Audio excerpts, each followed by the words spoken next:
ഇന്ന് നമുക്ക് രണ്ട് ചെറിയ വർക്ക് മാത്രമേ ചെയ്യാനുള്ളൂ. അതിൽ ആദ്യത്തെ വർക്കാണ് ഈ കാണുന്നത്. ഇത് കണ്ടിട്ട് എന്തേലും മനസ്സിലായിട്ടില്ല എനിക്ക് നന്നായിട്ട് അറിയാം. ഇപ്പൊ കാണിച്ചത് എന്താണ് ഈ ഒരു സിംഹത്തിന് കുറച്ചൊന്ന് മോടി കൂട്ടാൻ വേണ്ടിയിട്ടാണ് പുള്ളി വന്നത്. കുളിപ്പിച്ച് കുട്ടിയില്ലാതെ ആവുമെന്ന് എനിക്ക് സംശയം ഉണ്ടായിരുന്നു. എന്തായാലും നിങ്ങൾക്ക് ഔട്ട് കാണുമ്പോൾ മനസ്സിലാവും. അങ്ങനെ നമ്മൾ വർക്ക് തുടങ്ങിയപ്പോൾ തന്നെ പുള്ളി കടന്നുറങ്ങി. ബാറ്റ് ചെയ്യുമ്പോൾ കടന്നുറങ്ങാൻ പറ്റുമെന്ന് ഇപ്പൊ മനസ്സിലായില്ലേ. പിന്നെ പുള്ളി ആ വർക്ക് കഴിഞ്ഞതിന് ശേഷം എണീച്ചേ. അപ്പോഴേക്കും പുള്ളിന്റെ സിംഹത്തിനെ മൊത്തത്തിൽ മാറ്റി വെച്ചിട്ടുണ്ടായിരുന്നു. അങ്ങനെ പുള്ളി ആഗ്രഹിച്ച സാധനം പുള്ളിക്ക് കിട്ടിയിട്ടുണ്ട്. ഈ വർക്ക് ഇഷ്ടമായി നിങ്ങൾ ഒന്ന് കമന്റ് ചെയ്തേക്ക്. പിന്നെ അങ്ങോട്ടൊരു നീണ്ട കാത്തിരിപ്പാണ്. അടുത്ത ക്ലൈന്റ് വരുന്നവരെ പോസ്റ്റാ.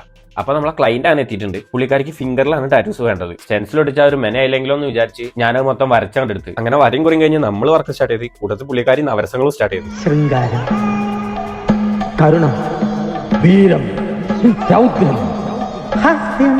ഇന്ന് ചെയ്തതിൽ വെച്ചിട്ട് ഏറ്റവും കോംപ്ലിക്കേറ്റഡ് ആയിട്ടുള്ള വർക്ക് ഇതായിരുന്നു. കാരണം എന്താണെന്ന് വെച്ച് കഴിഞ്ഞാൽ പുള്ളിക്കാരി കൈ തന്നാൽ മാത്രമേ നമുക്ക് വരയ്ക്കാൻ പറ്റുള്ളൂ. ഈ ഒരു കാര്യം ആദ്യം പറഞ്ഞിരുന്നെങ്കിൽ വർക്ക് ഒന്നുകൂടി സോഫ്റ്റ് ആക്കായിരുന്നു. വേറെ ഒന്നും കൊണ്ടല്ല, പുള്ളിക്കാരി ഒരു കളരിയാശാനാണ്. എന്തോ ഭാഗ്യത്തിനാണ് ഇടി കൊള്ളാതെ ഞാൻ രക്ഷപ്പെട്ടത്. അങ്ങനെ ആ വർക്ക് നമ്മൾ കംപ്ലീറ്റ് ചെയ്തിട്ടുണ്ട്. അഭിപ്രായം ഒന്ന് കമന്റ് ചെയ്തേക്കും.